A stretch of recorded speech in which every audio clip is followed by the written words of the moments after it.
Meghan Markle's got her eye on the lens. What am I talking about? As ever, let me explain. Hi, morning, how are you? Nice to see you. Thank you so much as ever for your lovely time today. Whatever you're doing, do take care of yourselves as we head over here in the United Kingdom, at least into autumn. But it's still quite lush, isn't it? Look, still green. I'm clinging on, aren't I? Still quite green. But it's nice, isn't it, to look at all, yeah, can you see the leaves are going brown now? All the leaves are brown, the mamas and the papas. Do you remember that colour? You see, I give you a song in your head to think about every single day. Yes, people say, what is the use of this channel? Well, you've got something there, haven't you? Absolutely. Let's start with a sing song. After you. Well, you've gone quiet. Anyway, let's get back to your royal story of the day.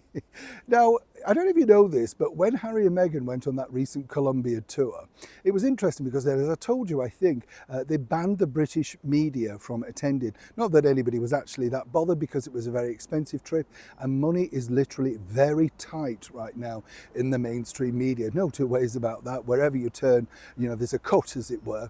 And I think if they could get A1 to do, or AI to do everything, then they'd get that, you know. It was simple as that, really. And you can see with the sloppy journalism that's coming out of the mainstream media, you know, they literally decide what narrative they want to come out, and then you're supposed to believe it.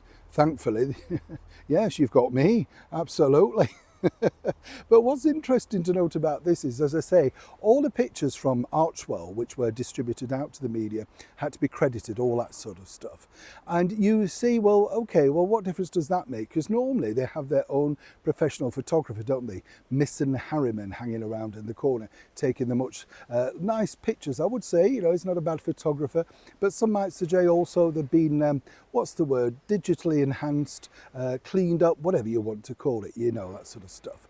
But what's interesting now, according to a very well-placed source, is that Meghan Markle has decided once again that she wants to get behind the lens. Apparently, she's been inspired, and as ever we have to say allegedly, to take a photography course.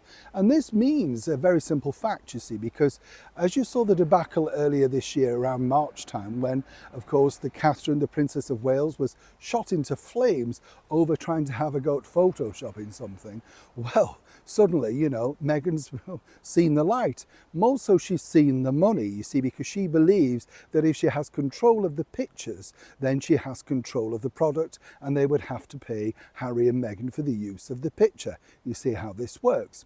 Also, let's not forget when she did the sit-down chat with Meghan Harriman about how Archie wanted one of his cameras, but it was way too expensive. That was all alluding to her latest idea about how she wants to take more control. And more importantly now for Meghan, her control literally is control, because she's very keen to push this forward.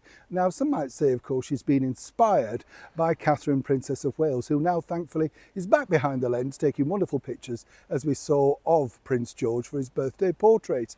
But apparently Meghan, no, she's always loved photography, and naturally everybody believes her, right? Neil Sean in the very heart of Kensington.